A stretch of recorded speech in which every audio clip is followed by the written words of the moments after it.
Vamos a comenzar hablando de la cruz misma. Evidentemente que el protagonista y a quien contemplamos es a Cristo, pero vamos a hablar un momentito de la cruz. ¿Por qué? Porque hay enemigos de la cruz. No actualmente, también, desde el inicio. Hoy asistimos a la desaparición progresiva del símbolo de la cruz. A lo mejor aquí en México o en Centro, Sudamérica, ustedes no lo han notado tanto, pero los que nos ha tocado vivir en Europa, fuera el crucifijo de todos los colegios, fuera de todas las oficinas, fuera toda manifestación en la calle, con Cristos, no digamos imágenes de la Virgen, cosas, un rechazo a la cruz, el símbolo de la cruz. Desaparece de las casas de los vivos y de las tumbas de los muertos. Nos interesa más una fotografía, una fecha, y ya no queremos la cruz, preferimos unas flores. Y cuando digo que desaparece de las casas de los vivos, ¿a cuántas casas me han invitado? Entras y están preciosas, bien adornadas, y uno se pregunta, ¿y un crucifijo? En la sala, en alguna recámara, en algún lugar. Desaparece sobre todo del corazón de muchos hombres y mujeres a quienes molesta contemplar a un hombre clavado en la cruz. Esto no nos debe extrañar. Ya desde el inicio del cristianismo, San Pablo hablaba de falsos hermanos que querían abolir la cruz. Dice la carta a los Filipenses 3:18, porque son muchos, y ahora os lo digo con lágrimas, que son enemigos de la cruz de Cristo. En tiempos de Pablo, imagínense cómo está ahora. ¿Qué significa la cruz? Unos afirman que es un símbolo maldito. Otros, testigos de Jehová, por ejemplo, que no hubo tal cruz, sino que era simplemente un palo, y representan a Jesús crucificado con las manos así hacia arriba. Para otros, Cristo, el Cristo de la cruz, es un hombre derrotado, por decirlo así, para los paganos. El Corán enseña que Cristo no murió en la cruz. La cruz es símbolo de humillación y derrota solo para aquellos que ignoran el poder de Cristo. El poder para cambiar la derrota en victoria, la muerte en vida y la cruz en camino hacia la luz. Por eso le puse poder y grandeza de la cruz. El poder para cambiar la derrota en victoria, la muerte en vida y la cruz en camino hacia la luz. Es parte de nuestro misterio pascual. Jesús, sabiendo el rechazo que iba a producir la predicación de la cruz, comenzó a manifestar a sus discípulos que él debía ir a Jerusalén y sufrir mucho, ser matado y resucitar al tercer día. Se lo dijo a los apóstoles, se lo dijo a los discípulos, paulatinamente lo iba diciendo, hasta el punto que Pedro le tomó aparte y se puso a reprenderle, el discípulo al maestro. Lejos de ti, Señor, de ningún modo te sucederá esto. San Pedro, por esta incomprensión, no era maldad ni mucho menos, estaba apenas preparándolos, se llevó probablemente el regaño más feo que hay en todo el Evangelio. Apártate de mí, Satanás.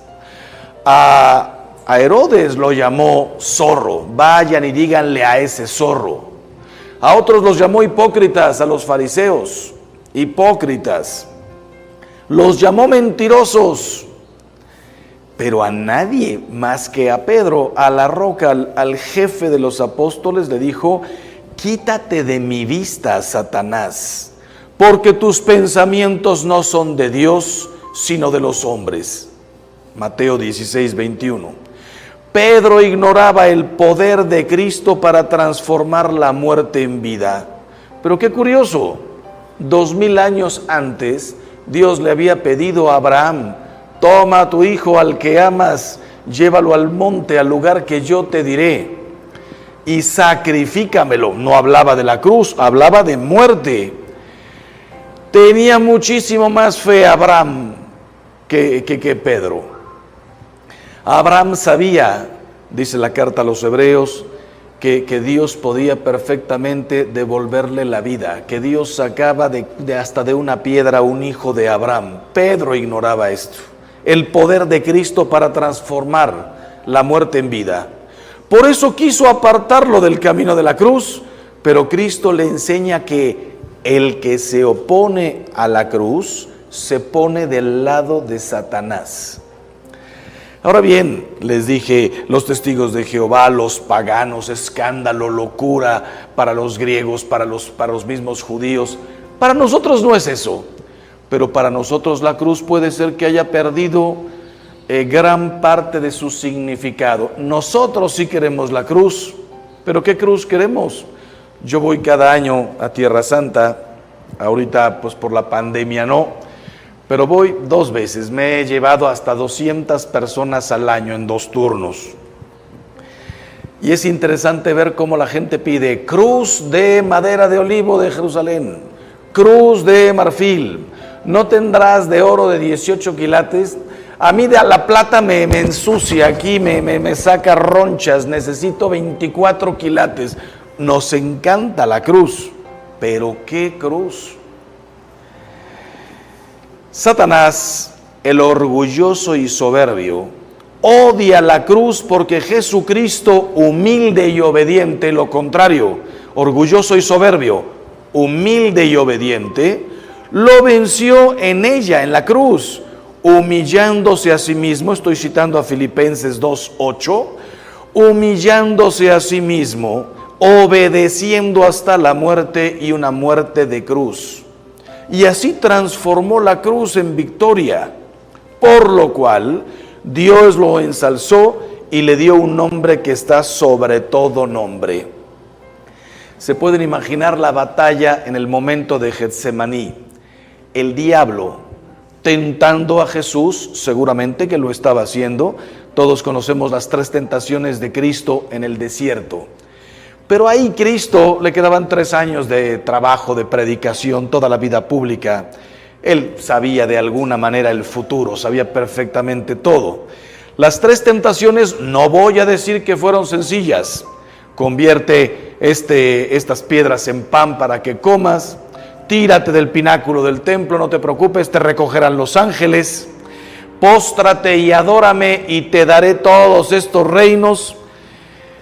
Nadie se puede meter en el alma de Cristo lo que realmente sintió, la dureza de la tentación, pero estaba comenzando, estaba además fresco, no le esperaba al día siguiente el martirio más brutal probablemente que se haya conocido en la historia de la humanidad. No, ni mucho menos. Entonces, no digo que fue fácil, pero el Evangelio no habla de otras tentaciones. Esas son las 3 tentaciones de Cristo. ¿Ustedes creen que no tuvo tentaciones en Getsemaní? ¿Para qué morir? Vas a morir en vano por muchísima gente. Judas se va a condenar. Recuerden que todo lo que estoy diciendo ni siquiera sé si es verdad o no. El demonio es el padre de la mentira.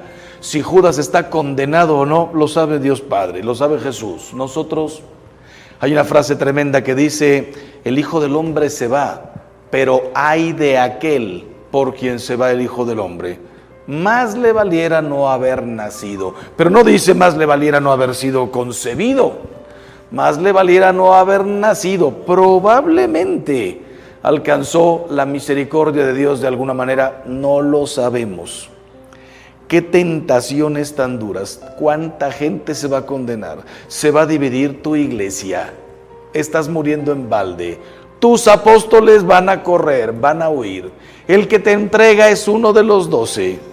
Pedro el bravucón, que en la última cena dijo, aunque todos te abandonen, yo jamás te abandonaré, va a ser el primero que va a sacar una espada. Lo contrario del amor. ¿Cuántas cosas habrán pasado por la cabeza de Cristo en ese momento? 3 sí están escritas en el Evangelio, ciertas.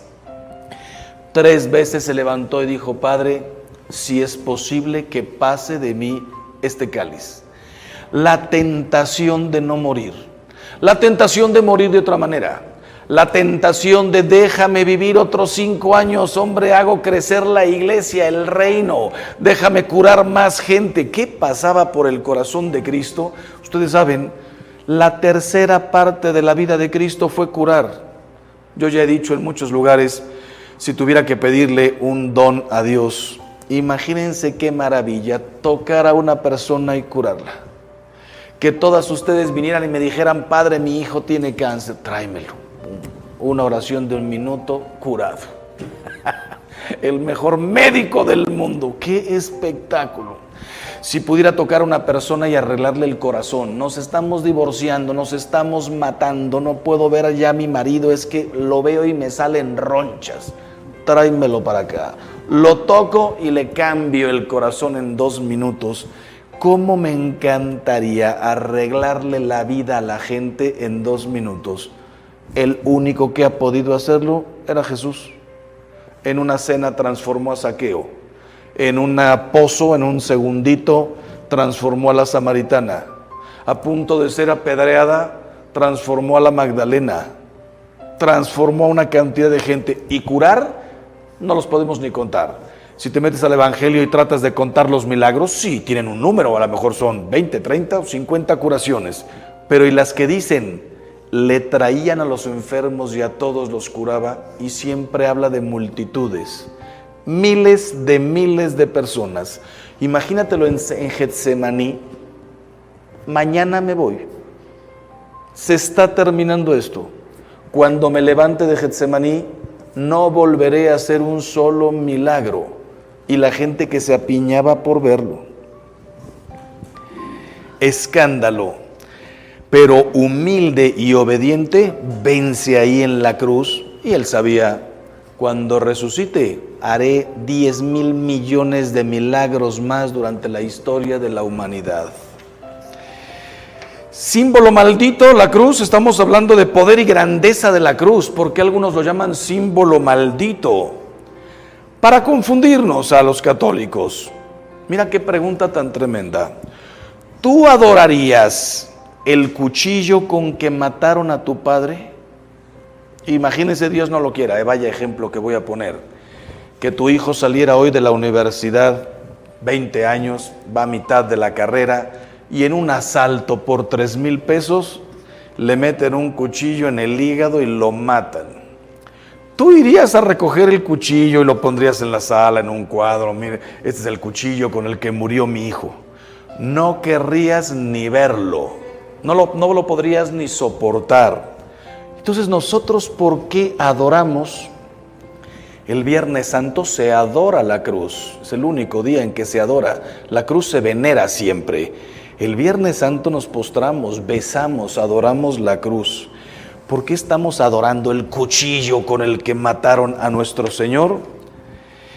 Mira, primero, ¿tú no adorarías el cuchillo con el que mataron a tu hijo? Porque tu hijo o tu padre o quien sea no tiene el poder para convertir un símbolo de derrota en símbolo de victoria. Solo Cristo tiene ese poder. ¿O tú no crees que no crees en el poder de la sangre de Cristo? Miren, si la tierra que pisó Jesús la llamamos Tierra Santa, ¿por qué? Porque ahí nació, ahí caminó, se metió al Jordán, al lago de Genezaret. Por donde pasó Cristo, todo lo dejó santificado. Cuando va caminando Moisés hacia el Horeb, sube al monte Sinaí, al monte Horeb creo, y le dice Dios, descálzate, la tierra que pisas es santa. ¿Por qué? Porque aquí estoy yo. Imagínate cuando Cristo bajó al mundo, lo llamamos Tierra Santa. La cruz bañada con la sangre de Cristo, ¿no la vamos a llamar con más razón santa? Si el camino que no sabemos exactamente por dónde pasó, sí, entró a Cafarnaúm, entró a la casa de la suegra de Pedro, este es el lago, son las montañas. Me imagino que muchos de ustedes ya fueron acá a Tierra Santa y lo primero que les dicen, no te preocupes si Jesús pisó esta piedra. Vas a Tabga y dice, aquí fue lo de los panes, etcétera. Pero ¿se sentó en esta piedra? No lo sé. No lo sé, pero ¿qué importa? Todo este lugar es santo.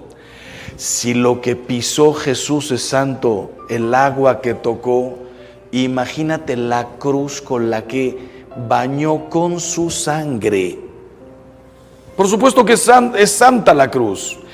Creer en la cruz significa creer en el poder de Cristo para transformar la muerte en vida, las lágrimas en gozo, el odio en sacrificio redentor. Hace un mes y medio murió mi madre, muchos habrán hecho ya esta experiencia. Cuando una persona muere entera, pues el dolor debe ser muchísimo más grande. Perder a tu madre, como yo perdí a mi padre a sus 42 años, yo a mis 14. A lo mejor tú ya perdiste a tu madre a los 50, 60, 70, sana, con la cabeza perfecta, una tragedia.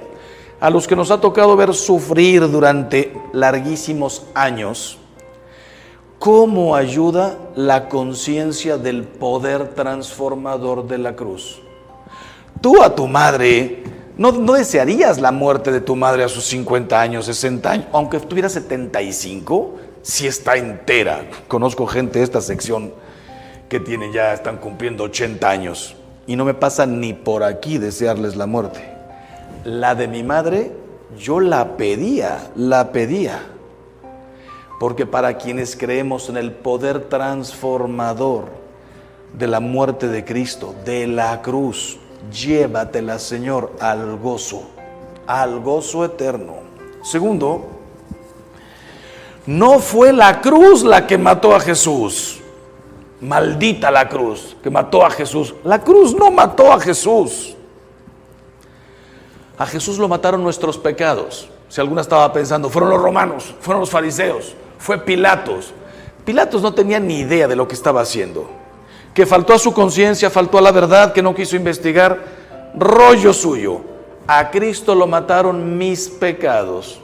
Seguramente conocen ustedes una canción de un hombre que canta precioso, es cristiano, pero la letra de sus canciones no son anticatólicas.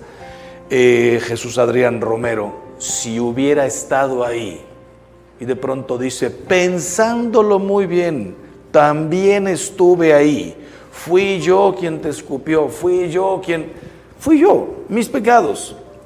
Él ha sido herido, dice Isaías 53, una profecía 1000 años antes de lo que sucedió. Él ha sido herido por nuestras rebeldías y molido por nuestros pecados. El castigo que nos devuelve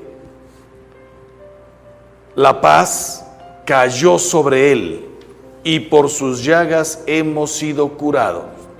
La cruz fue el instrumento, bendita cruz, en la cual Jesús canceló mis pecados. ¿Cómo puede ser la cruz un signo maldito si nos cura y nos devuelve la paz? Y tercero, la historia de Jesús no termina en la muerte y en la cruz. Cuando recordamos la cruz de Cristo, nuestra fe y esperanza se centran en el resucitado. La cruz no es el final. Por eso para San Pablo, la cruz es motivo de gloria. Gálatas 6:14. Si he de gloriarme en algo, es en la cruz. No en mis talentos, no en mis poderes. Imagínate que San Pablo dijera, me glorío de haber fundado 7 iglesias de la nada, 15 iglesias de la nada. He bautizado 10,000 gentes. He asistido a matrimonios. No, si en algo me tengo que gloriar, en la cruz de nuestro Señor Jesucristo. La cruz, poder y grandeza de la cruz, nos recuerda el amor divino. Tanto amó Dios al mundo que entregó a su Hijo único, para que todo el que crea en Él no perezca, sino que tenga la vida eterna. Juan 3:16. ¿Y cómo lo entregó? Desde luego desde el nacimiento, desde una vida difícil. Si nosotros tenemos vida difícil, Nuestra vida, la verdad es que es hermosísima, pero pasamos por muchas dificultades. Váyanse 2000 años atrás, los sufrimientos de Cristo no solamente fueron la cruz. ¿Qué haces tú cuando no hay luz en tu casa? Te quieres morir.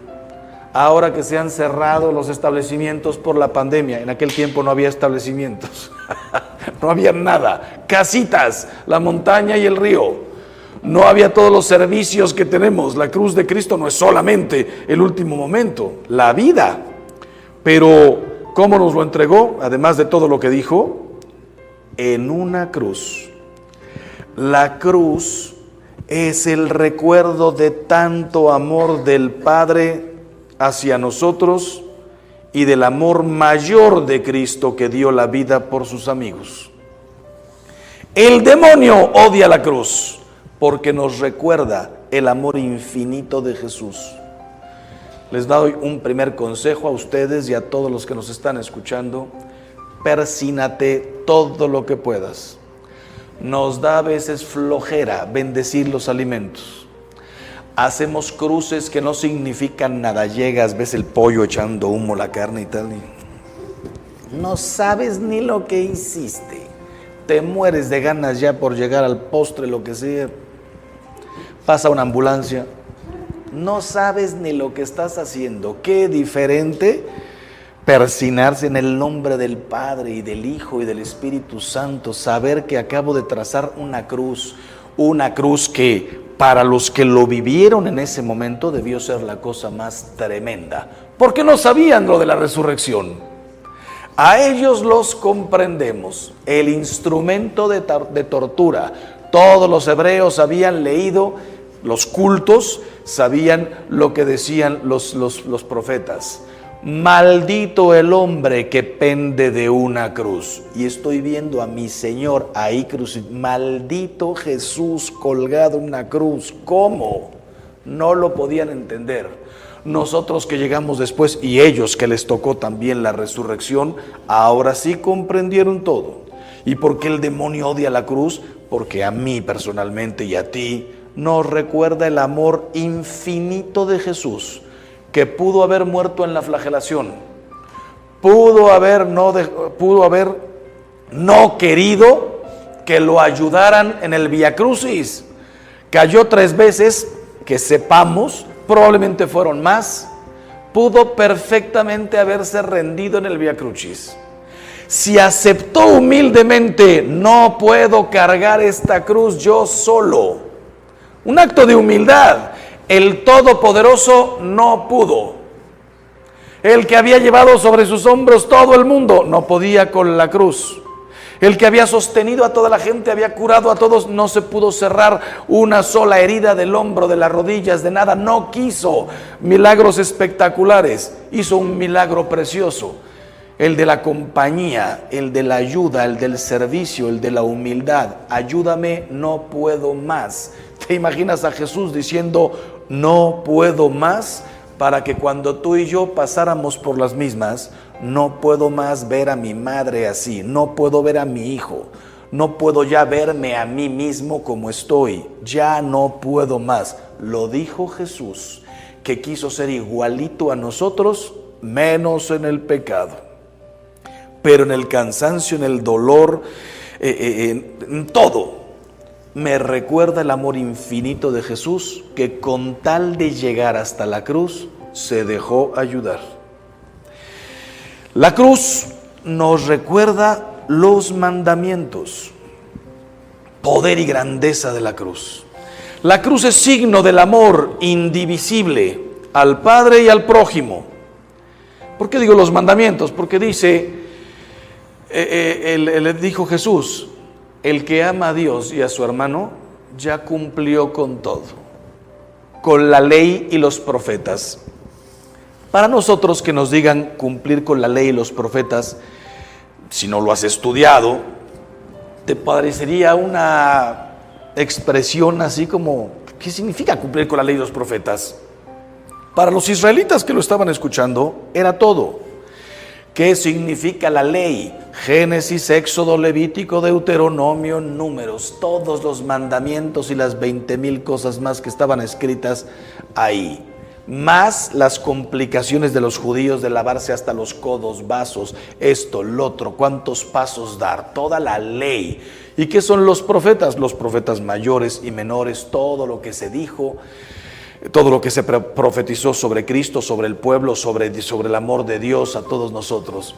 Nosotros tenemos hoy mucho más libros, tenemos todo el Nuevo Testamento. En tiempos de Jesús eran los 5 del Pentateuco, los históricos y los profetas. Y dice Jesús, el que ama a Dios y a su hermano ya cumplió con toda la ley y con los profetas. Olvídate de si te lavas, no te lavas, eso es higiene. Olvídate de si caminas o no caminas. Disfruta el domingo con tu familia y no cuentes los pasos que das. Y vete a la montaña si lo que importa es el amor. No sé si han ido a Tierra Santa, si les ha tocado en el sábado subirse en un elevador y que se va parando piso por piso porque no puedes ni tocar con el dedo el botón del elevador. ¿Y quién hizo esas reglas? Dios se las dictó a Moisés en el Sinaí. Le dijo Moisés, tú no sabes lo que es un elevador, pero un día habrá elevadores. No puedes oprimir el botón en sábado. No, hombre, Dios no bajó a esas cosas. Entonces, ¿por qué a nosotros nos recuerda los mandamientos? Porque los mandamientos, aunque son 10, son 2. Amarás a Dios y a tu prójimo como a ti mismo.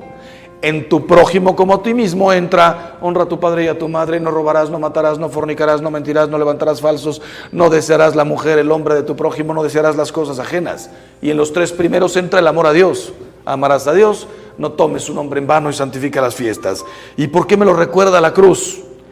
El travesaño vertical que como flecha apunta al cielo representa el amor que debemos a Dios. El travesaño horizontal abierto como 2 brazos. Jesús no quiso morir así, como dicen los testigos de Jehová, quiso morir así. Lo permitió. Abierto como 2 brazos representa el amor a nuestros hermanos. Y por eso la cruz es la señal del cristiano. Es verdad que al inicio era un pez. ¿Por qué? Porque muy inteligentes sabían que los romanos los estaban buscando por todas partes. Los griegos en aquel tiempo, la lengua común, el inglés era la koiné. Y entonces el pez, que se dice en griego ichthys, significaba Jesús, Salvador, Jesucristo, Hijo de Dios, Salvador. Cristo tiene muchos falsos seguidores que lo buscan solo por sus milagros. Pero como Él no se deja engañar, Juan 6:64, por eso advirtió, el que no tome su cruz y me siga, no es digno de mí. Por eso la cruz es la señal del cristiano, no los peces, no los panes, no el cordero, aunque todo nos sirve para evangelizar. Pero la cruz del cristiano, ¿qué me distingue? El cordero también lo usaban los judíos. Solamente que Jesús vino y cambió todo y dijo, yo soy el único, el verdadero cordero.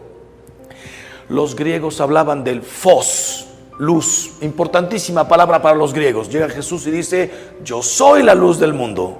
Y por eso cualquier fuego, la vela, el cirio, representa la columna de fuego, todo lo que ustedes saben y que vamos a vivir ahora durante la Cuaresma y el Triduo Sacro. Pero Jesús se lo apropia todo para Él y el único distintivo que no tiene nadie. Los griegos no podían tenerlo, los judíos tampoco. A nadie se le hubiera podido ocurrir que un instrumento de tortura se convirtiera en nuestro distintivo, porque nosotros sabemos que no es un signo de tortura, sino el símbolo de nuestra redención.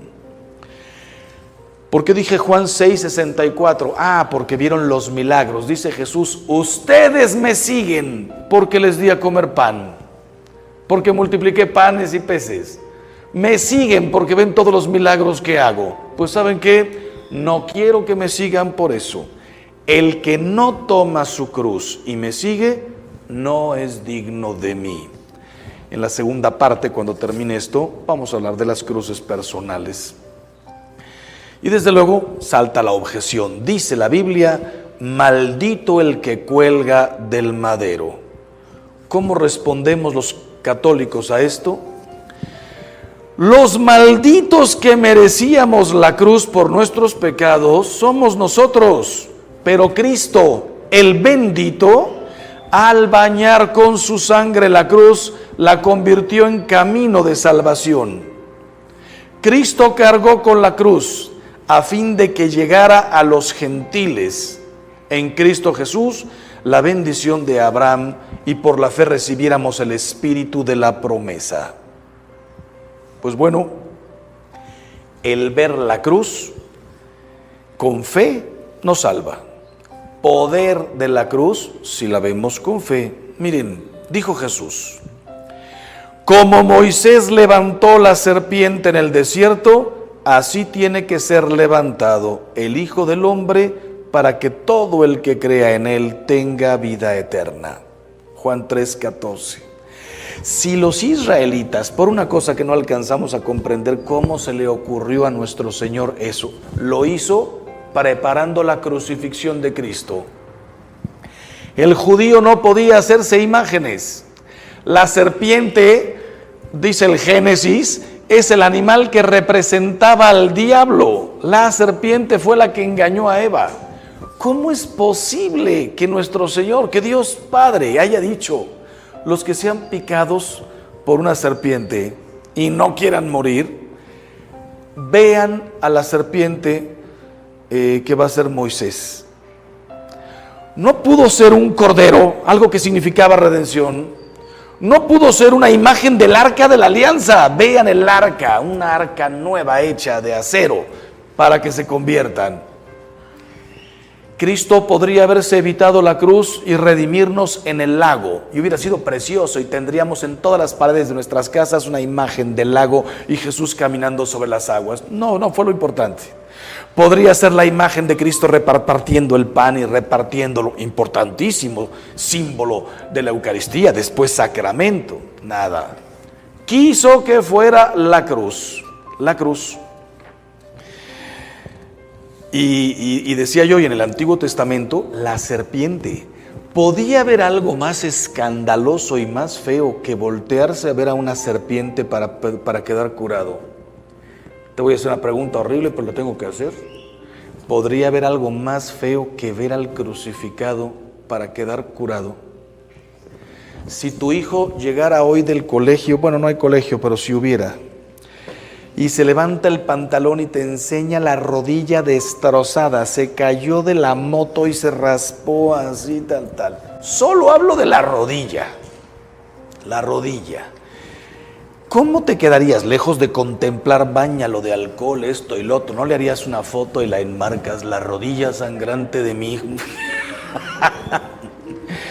Y si tuvieras tú una cicatriz en la cara horrible, te cortaste con un cristal a los 15 años y aunque te pusiste 20,000 cremas, nunca se quitó. ¿Sabes lo que dirías? Padre, esta es mi parte fea. Esta es mi única cicatriz. Esto es lo único que tal. El otro día estuve con una mujer que se le cayó aceite hirviendo en la cara. Tiene 30 cirugías plásticas y tiene una parte de acá todo arrugado.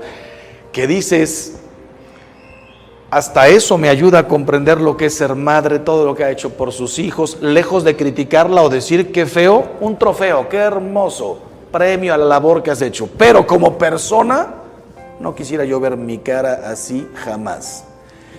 Traten de meterse un segundito al Gólgota, les puede ayudar la película de La Pasión de Cristo de Mel Gibson. El espectáculo que les tocó ver a los que lo vieron, muchísimo peor que la serpiente y que todo lo demás. ¿Cómo puede ser eso símbolo de salvación? Ahí te va.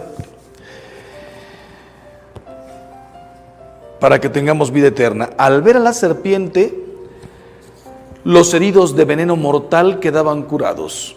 Al ver al crucificado, el centurión pagano se hizo creyente. Delante de un hombre desangrado con 20,000 heridas, dice el Antiguo Testamento, como uno ante el cual se vuelve el rostro. No era un hombre, era un gusano. Pues el centurión, viendo eso, dijo: este era el Hijo de Dios.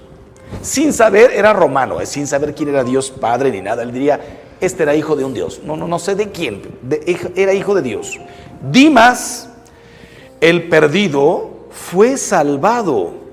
Y el discípulo que se convirtió en testigo, San Juan, viendo San Juan al pie de la cruz, ese espectáculo horrible, y se convirtió en testigo y escribió el Evangelio y el Apocalipsis. La cruz es fuerza de Dios, poder y grandeza de la cruz, fuerza de Dios, porque la predicación de la cruz es locura para los que se pierden, como Gestas, el otro ladrón, que maldijo su cruz y acusó a Cristo crucificado de ser un hombre débil e impotente para bajar de la cruz. Tú que salvaste a todos, bájate y sálvanos, impotente, derrotado. Para Gestas, la cruz, escándalo, perdición. Hombre débil e impotente para bajarse de la cruz, pero es fuerza de Dios para los que se salvan. Como Dimas, que ahí, viendo lo mismo que Gestas, reconoce el poder de Cristo crucificado. Qué interesante. Dimas ve la cruz y confiesa un trono. Acuérdate de mí cuando llegues a tu reino. ¿Cuál reino? ¿No me ves aquí clavado, muriéndome y desangrado? ¿Qué es el poder de la cruz y la fe? Que Dimas vio un reino en la cruz. Veo una corona de espinas y reconoce un rey. Acuérdate de mí cuando llegues a tu reino, porque eres rey. Ve a un hombre clavado de pies y manos e invoca a un Salvador. Sálvame. Por eso el Señor resucitado no borró de sus cuerpos las llagas de la cruz, sino que las mostró como señal de su victoria. Yo no sé si alguna vez te habías preguntado, cuando Jesús se aparece a los discípulos en el cenáculo y le dice a Tomás: mete tu dedo en mis llagas, mete tu mano en mi costado.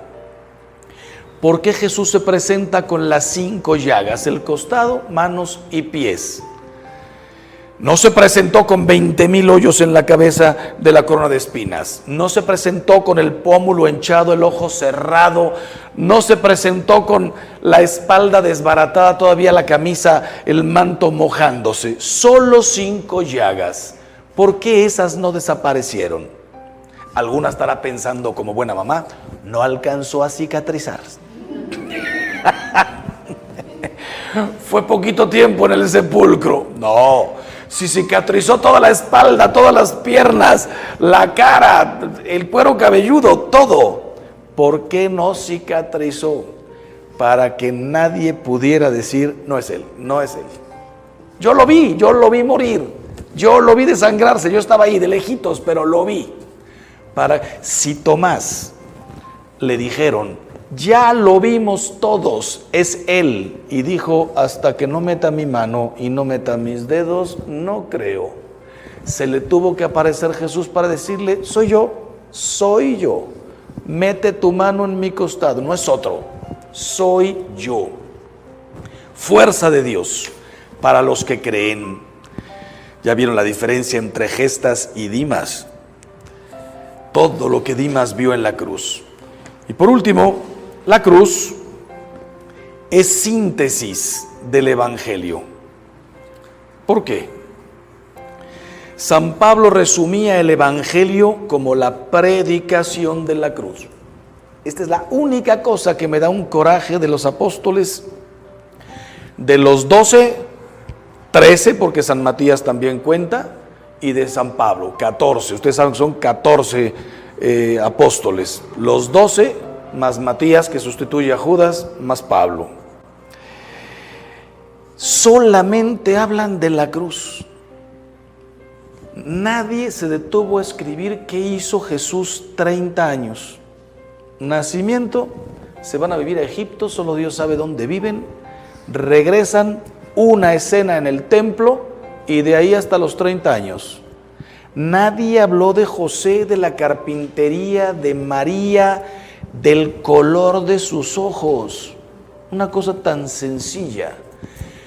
Pablo, Pedro no describen a Jesús. un hombre como el de aquel tiempo, el pelo hasta acá, barba, bigote. Nadie nos dijo. Me encantaría a mí saber cómo era San Pablo. Imagínense cómo era Cristo. ¿Cómo fue José? José, no hay una palabra de él en todo el Evangelio. Hasta está en duda su matrimonio con María porque nunca dijo acepto. Quisiéramos saber cómo fueron los desposorios, las dudas, nada sabemos. ¿A qué se dedicaron Pedro y los demás y Pablo? A hablar de pasión, muerte y resurrección. Es lo único que interesa. No describieron nada. La cruz es la síntesis del Evangelio. Por eso el Santo Padre y los grandes misioneros, cuando digo el Santo Padre estoy hablando de todos los papas, pero bueno, ustedes y a mí no nos tocó más que recordemos Juan Pablo II para acá, aunque estoy viendo algunas que a lo mejor se acuerdan de Benedicto X. Nosotros nos acordamos de Pablo VI, más o menos, fue mi papa de niño, y de ahí ya directamente Juan Pablo II. Todas sus entradas a misas, salidas, procesiones, el báculo con el Cristo colgado, muerto en la cruz, no vivo, muerto, cuando ya está así. El Cristo de Juan Pablo II, para mí, de los más hermosos que hay. El Santo Padre y los grandes misioneros han predicado el Evangelio con el crucifijo en la mano, no con unos panes. Así, mientras los judíos piden milagros y los griegos buscan sabiduría, la de Sócrates, Platón, Aristóteles, nosotros predicamos a un Cristo crucificado. Escándalo para los judíos, porque para ellos era un símbolo maldito. Necedad para los gentiles, porque para ellos era señal de fracaso. Mas para los llamados, un Cristo, fuerza de Dios y sabiduría de Dios. 1 Corintios 23. Hoy hay muchos católicos que, como los discípulos de Emaús, se van de la iglesia. ¿Los discípulos de Emaús se fueron de la iglesia? No, se fueron de la cruz, se fueron de Jerusalén tristísimos, porque creen que la cruz es derrota.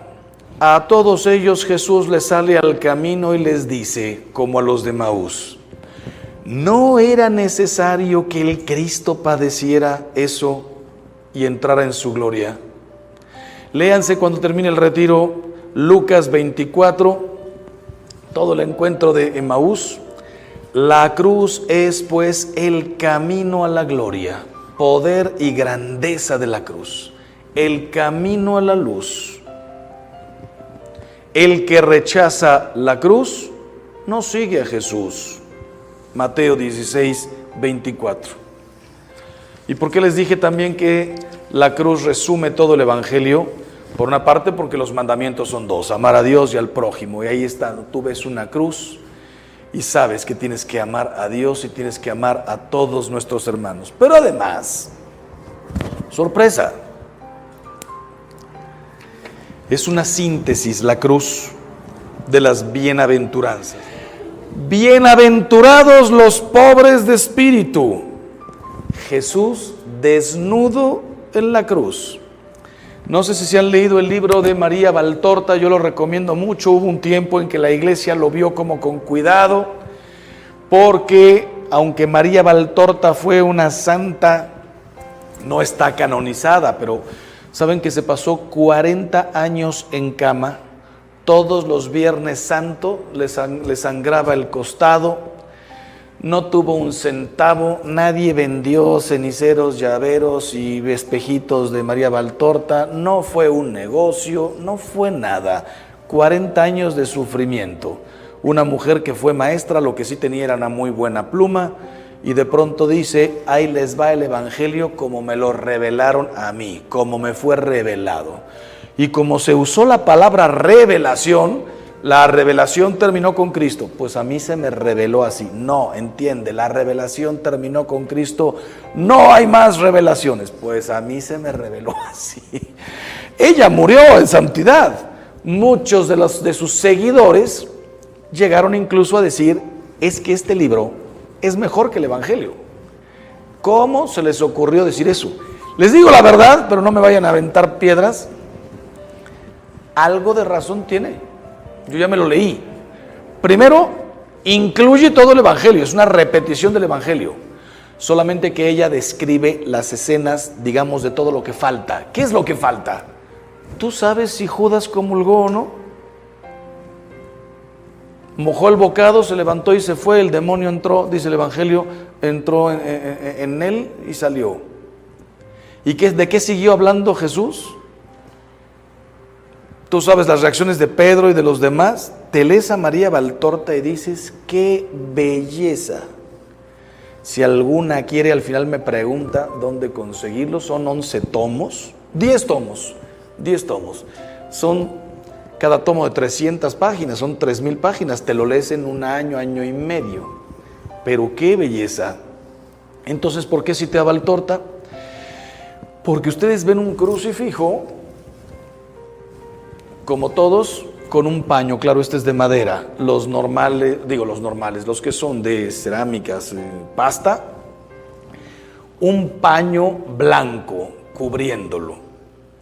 ¿Alguna vez te has preguntado, ¿era la ropa interior así de los judíos? No. ¿Por qué nos hemos acostumbrado a ver un paño blanco? Dice María Valtorta algo que no dice el Evangelio. A todos los crucificaban desnudos y desnudas. Era parte de la vergüenza. María, que estaba ahí, cuando ve que le arrancan, dice el Evangelio, las vestiduras, no las rompen, se las quitan y las rifan, Jesús se queda completamente desnudo. María, cuando ve eso, se quita el paño de la cabeza y va y tapa a su hijo, y como era la madre, nadie se lo prohibió. Y gracias a ese gesto de compasión, de pureza, ya se habían burlado de la corona, de la sangre. Si eres hijo de Dios, baja, sálvate a ti mismo. Solo les faltaba burlarse hasta de su pudor. Entonces, ¿qué manera de morir de Cristo? El creador del mundo murió desnudo, sin una sola posesión. Bienaventurados los pobres de espíritu. Jesús desnudo en la cruz. Bienaventurados los mansos. Fue llevado como cordero al matadero. Ni un solo grito, ni un solo insulto. Parecería que colabora en su crucifixión. Bienaventurados los que tienen hambre y sed de justicia. Cristo crucificado hace justicia al hombre, rescatándolo del mal y de la muerte, del odio y del rencor, de la concupiscencia y del orgullo. Y también se le hace justicia a él, que después de un sufrimiento brutal en el momento de la muerte, aunque pase todavía hasta el tercer día la resurrección de su cuerpo, él ya volvió al Padre, como pasará con nosotros. Nuestros cuerpos resucitarán en el final de los días, pero cuando una persona muere, se encuentra inmediatamente con Dios para tu juicio particular. Bienaventurados los limpios de corazón. La lanza le traspasa ese corazón que ha amado. ¿Quién me acusará de pecado a mí? ¿Quién podrá decir que ofendí o que odié a una persona? Al mismo Judas lo despide con un beso. Los limpios de corazón, los que quieren la salvación de todos. Bienaventurados los pacíficos. Padre, perdónalos porque no saben lo que hacen. La cruz, bandera de paz entre Dios y los hombres. Bienaventurados los perseguidos por la justicia.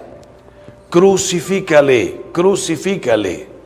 Yo les dije el otro día en una plática, todos los que, no voy a decir somos, tratamos de ser auténticos católicos, somos perseguidos por la justicia. Y comienzan a hablar mal de nosotros inmediatamente, a inventar historias, porque si yo digo, La familia es un hombre y una mujer, con los hijos que Dios les quisiera mandar. Y si no te mandan ningún hijo, conozco mujeres que nunca pudieron tener un bebé, marido y mujer son familia. Pueden adoptar, no adoptar, son familia, se aman dos personas. Cuando yo digo, qué aberración hombre con hombre, mujer con mujer, inmediatamente me llueve el Face, un día me escribieron, hace 4 años, la comunidad homosexual de San Francisco. Yo estaba escribiendo en mi computadora y me entra un mail. Y cuando veo ahí, somos la comunidad más fuerte del mundo. LGTB, QRSP, LMNOP, no sé qué más. Ya casi hay que terminar diciendo XYZ. Pues me escribieron y me dijeron, sabemos quién eres, te vamos a agarrar. Vamos a publicar tu foto con tu amante gay.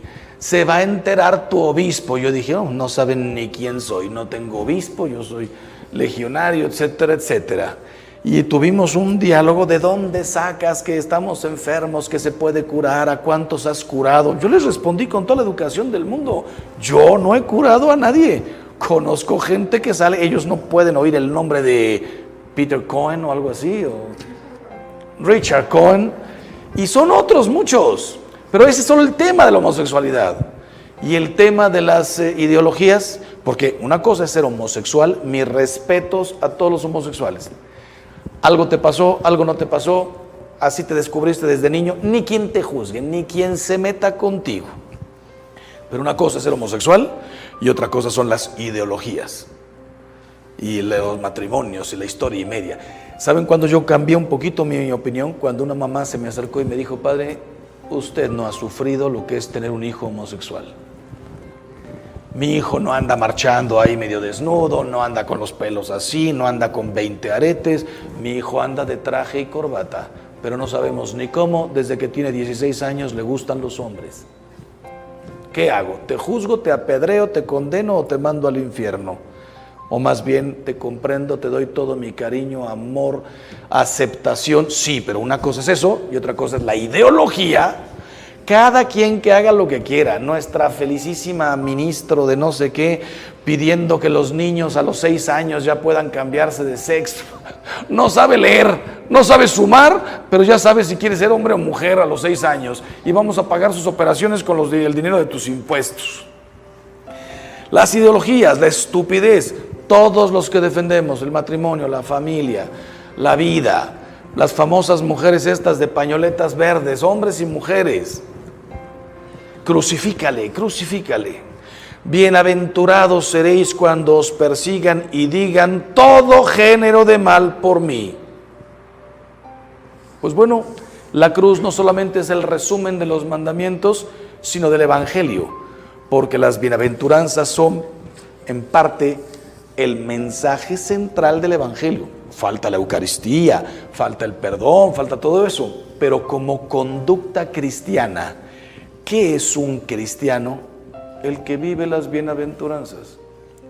Y la cruz, ahí Cristo, es el pobre, el perseguido, el calumniado, el pacífico, el que perdona, el que redime, el que todo lo que dicen las bienaventuranzas.